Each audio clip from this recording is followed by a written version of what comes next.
et le peuple souverain léegi kooku dem na. léegi nag situation bi c'est beaucoup plus calme plus apaisé sénégalais yi dem voté ji donc il y a un risque. Troisième risque bi mooy pour man. président li mu def nii élection yi moo koy àtte. waaw décision bi mu jël tey dissoudre assemblée bi résultat élection yi moo koy àtte. nu mu koy àtte. mooy dama jàpp ne bu fekkee président am na plus de 100 députés jëm kaw le président dina am benn majorité écrasante disons-le comme ça. D'accord. mais su amee moins de 100 députés mën na nekk genre camouflé c'est-à-dire que Sénégal yi nañ ko wax ne ni effectivement ñoo la fal danañ la jox jumtukaay yi nga soxla yëpp. pour mën a gouverner mais duñu la jox saakook ak lay dem ca saako bi yëpp.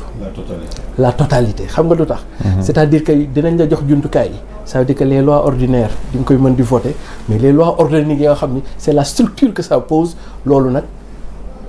dañ koy seetaat. ba nga xam ni léegi régime bi du am la majorité des 3/5 en quand ñu war a laal des lois organiques maintenant pour les lois ordinaires yoo xam da ngay dawal yooyu dañ la koy jox mooy majorité absolue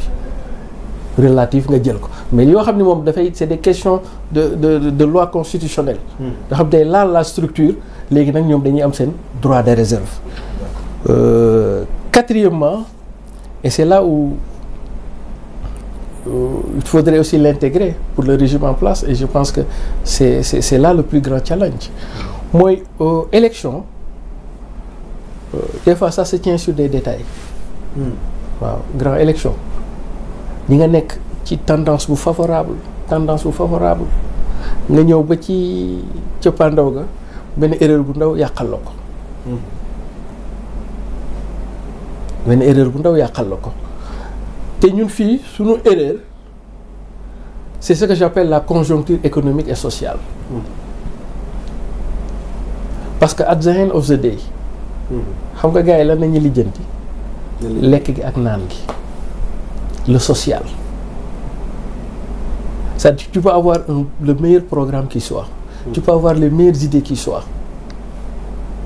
Mais l'environnement social et économique dafay impacter ci choix élection yi. Et d'ailleurs c'est ça où je mets le risque stratégique. Ça veut dire que d'ici là tout en préparant les élections lan nañuy teg sur la table pour maîtriser plus ou moins le climat socio-économique dans un contexte où les arrêts travaux bâtiments publics yoo xam ni day jël main d'œuvre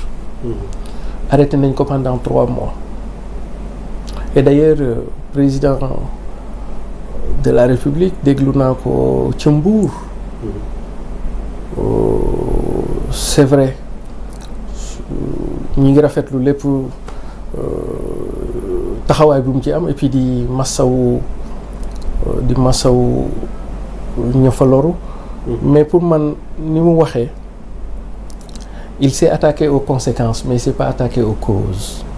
conséquences il a attaqué. waaw conséquences il a attaqué te conséquences yi damaa jàpp sax ne des fois je me pose des questions quoi est-ce que sunu président suy génn di dem di def déclaration publique est-ce que dinañ ko briefer dans ce qu'on pourrait appeler un ordre du discours est-ce que sunu président day dem ba àgg ñu tàllal ko micro mu improviser li muy wax parce que dama waaw lu tax ma wax loolu parce que pour man de président bu demee Mbuur ay nit bu ñu nekkee ci ay naqar yow boo ñëwee da nga leen di defal waaw mais xam nga ci biir defal gi président mi ngi ni on va traquer les capitaines les vendeurs d'illusions ci contexte boobu ñu nekk waaw vendeur de la mort mais ci contexte boobu bu ñu nekk pour man lu ñuy def ci suuf la mais de su ko wax ci kaw parce que contexte bi c'est déjà assez chargé mais d'ailleurs lii la koy wax mooy président dafa wax loolu le lendemain benn xale bu bokkal ci affaire yi ni moom bu bato ñëwaatee dafay demaat c'est-à-dire que souvent par expérience ji yu mel noonu bu amee yow pour mën a dëfal gars yi da ngay ñëw peut-être proposer benn début de solution ma jox la exemple Ablaye Wade affaire yi moom yàgg na am affaire yi yàgg na am mais jamono bi Ablaye Wade di ñëw am na benn instant dafa takkar naa si woon moo amoon fi ay dee yu bari Ablaye Wade bu mu ñëwee xam nga lan la wax dafa ni damay teg en place benn projet mu tuddee ko Frontex ca la commencé di wax naan benn coopération avec les Espagnols ce qu'on appelle la migration circulaire c'est-à-dire que bi comme nii la woon rek xale yi dañoo demoon benn gaal këpp gars yi sax demoon nañ jour boobu marche ba assemblée nationale léegi Ablaye Wade bu mu ñëwee jéemul chercher des coupables lu mu leen wax mooy daf leen a proposer benn début de solution pour defal leen mu ni léegi dina waxtaan ak espagnol yi pour ñuy def migration circulaire chaque année ñu am ñu jël ñu dem bu ñu joowee ba pare ñu ñëw gars yi toogaalee loolu malgré que après sax ça a été une catastrophe président Macky Sall bu mu ñëwee am na benn instant xam nga DER lan moo ko jur même cas bi moo jur DER dañoo am benn période xale yi demandoo vague boobu Kayar la il y a eu beaucoup de morts gars yi génn commencé déconner Ablaye Macky Sall ñëw ne léegi dinaa leen sampal DER xale yi def rëppi même si ça a été une catastrophe DER mu tegal leen DER même chose ci Macky Sall mu amaat deuxième cas benn période xale yi demaat fi ci gaal gi dee gi bari gars yi bëgg a déconner mu ñëw mun leen léegi dinaa teg xëyu ndaw yi est-ce que comprendre c'est-à-dire que yu mel noonu bu demee nga xam ne situation yow boo ñëwee da ngay proposer dara même su fekkee Macky Sall si mu tegee c'est catastrophe mais da ngay proposer benn affaire boo xam ne kii mais doo ñëw di chercher benn bouc émissaire parce que comme li Jante wax rek c'est presque suicide la mais yow ni ko Jante mën a waxee yow mënoo ko waxee noonu parce que yow chef d'état nga yow gouvernement nga yow état nga ci sunu réew yi on attend de toi des solutions et pas des sanctions man loolu man mën naa ko wax góorgóorlu mais le président mënu ko wax kon donc contexte bu demee noonu le climat est chargé donc boo ñëwee la cay programme ndaw yi ci projet bi sax jaroon na sax nga génne ko ne leen voilà bu ñu ñëwee voilà ce qu'on a prévu de faire pour la jeune pour et cetera mais boo ñëwee ci contexte boobu nga câbler les capitaines de bateau jeunes et d'ailleurs loolu moom mooy tax ma ni la conjoncture économique dañu nekk ci benn période boo xam ni bu leen fàtte dañ fi defoon ay déguerpissement veillu tabaski ak fêtes yu religieuses yi dont notamment Colobane Kër Massar am na fi ay vagues de licenciement ci kii te ñu ci bari ay contractuels la ñuy doon te ñu ci bari sax ay patriotes nañuy doon parce que ñoom ñoo voté le projet ñu am benn dette intérieure bu xaw a metti parce que entreprise yu bari fii état bi amel na leen dette intérieure et donc moo tax ma ni le risque stratégique mooy bu ñu toppee élection yi rek di jaay discours ak projet ba fàtte régler l'existentialisme li Jean-Paul Sartre di wax naan l'existentialisme le factuel il peut y avoir des surprises stratégiques mais tout reste à dire que le vent est encore favorable même su fekkee les 3 mois passés na de manière globale le régime en place est toujours dans une forme d'état de grâce mais attention de ne pas dormir sur ses lauriers parce que il peut y avoir des risques il reste bien entendu que Pastef et le régime en place va gagner mais c'est le score qui en déterminera la nature des décisions yu muy jël tey victoire bi moom kenn naatable wu ko le mouvement révolutionnaire le Pastef dañuy gagner mais niveau bi muy gagner ak pourcentage bi muy gagner loolu lecture la lecture bu mag lay nekk. D'accord. Merci beaucoup Siré Sy. jëwriñ baal ma rek balaa mooy fàtte Jante su ma déggee lecture bi mu wax sa lecture laa bëgg a xam nga sama ñaari gars yi maa ngi ñoom ñoo toogoon sàkk ba tey moo tax xëy na dinañ ma ko may mais ban stratégie ngeen fas yéene seen coalition donte ne waxoo ci sax mais xëy na loo am en tête parce que su ma déggee ni Siré wax mooy gagné mën na am mais gagné bi ak la manière xëy na moom ci loolu lay joxe baaraama tuuma mais en quelque sorte yenn stratégie. war a mën a teg ngir au moins adopté ko ci élection yi ñu jëm étant donné que ñi nga xamante ne ni ñoom ñu waa ñi fi nekkoon ci pouvoir bi donc am nañ nu ñu waxee ginnaaw ba le président daal di daanelee assemblée. stratégie bi pour man warut a compliqué parce que lépp ci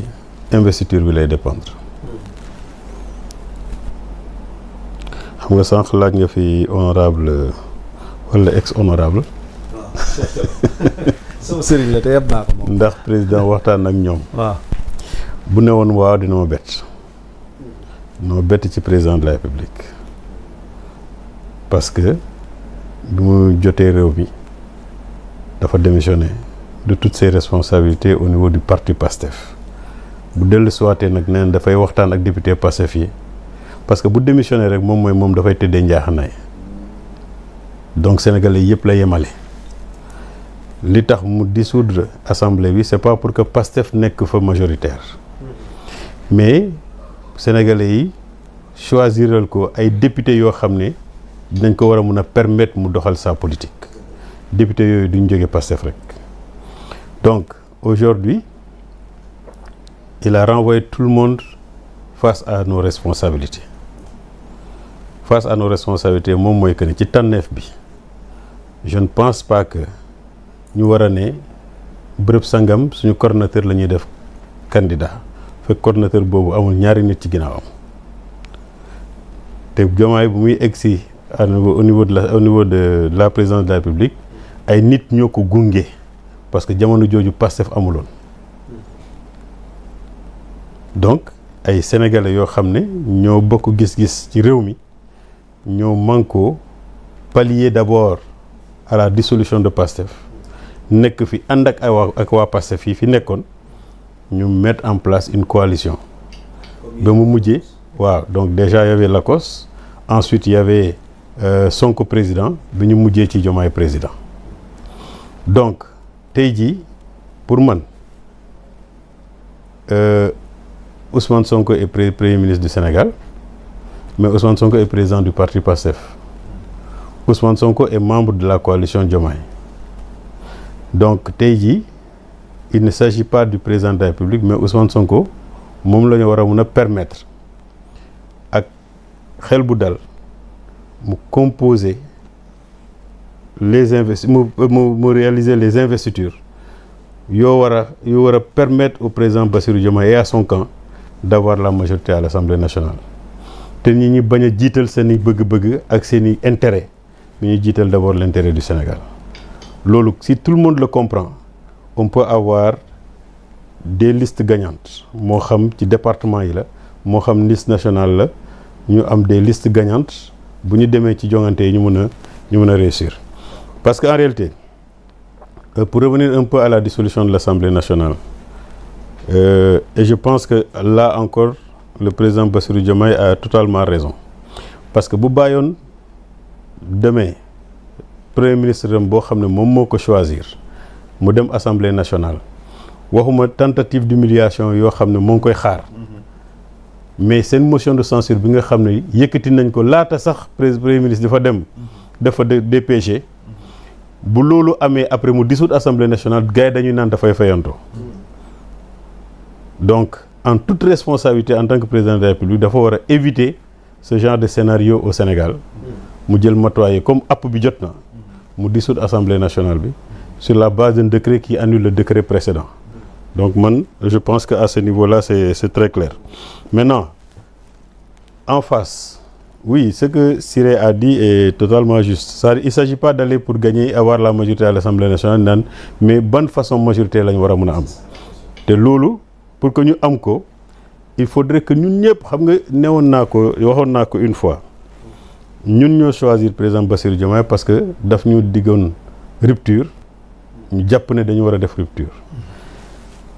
mais est-ce que Sénégalais yi pare nañu pour rupture bi en tout cas moom tous les actes qu'il pose au quotidien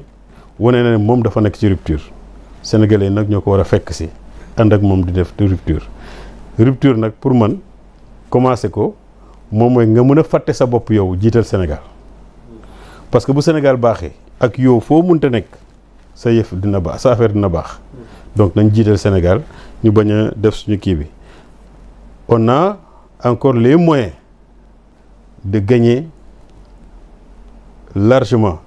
les élections législatives mais xam nga kan mooy doon suñu opposant ñun suñu bopp xam nga en face bi président Bassirou Diomaye ñëwee ak léegi attaqué wul benn parti bu fi nekkoon on se rappelle ce qui s'est passé bi Abdoulaye Wade nekkee au pouvoir dafa song parti socialiste détruire ko bi Macky Sall ñëwee lu gën a garaaw loolu la def PDS mais président Bassirou Diomaye deful dara mais yàlla da koo dimbali ki jiite Benno Bokk Yaakaar moo tasal boppam Benno Bokk Yaakaar mu am ay pàcc yu bëri Amadou Ba ak lu ñu mënta wax bu demalee boppam am na lu bëri loo xam ne da koy jëlee foofu donc c'est-à-dire que amatul opposition en face de lui te man dama jàpp ne ñooñu ñoo nekkoon opposition président Bassirou Diomaye mooy Benno Bokk Yaakaar ak ñu ànd ak moom ci Benno Bokk Yaakaar ñu waroon na nekk l'opposition du président Bassirou Diomaye mais ñooñu en face on a pratiquement rien léegi nag li may bañ je pense que Bassirou Diomaye président Bassirou Diomaye bu muy def discours am il a voulu être sincère avec les gens c'est-à-dire dafa commencé di wax li tukkee ci audit yi ak li mu saisir cour des comptes ak yëf yi dafa war a dem ci kanamu yoon donc xam na ne à la kulli xaal loolu dina jóg parce que il a montré que en tout cas bi mu nekkee fii ba léegi qu'il y a séparation des pouvoirs boobu moom moo tax xoolul lan moo nekk assemblée nationale mais li waroon dox digganteem ak assemblée nationale en tant que président de la république doxal na ko mais assemblée nationale tontu boo xam ne dafa moom la doon xaar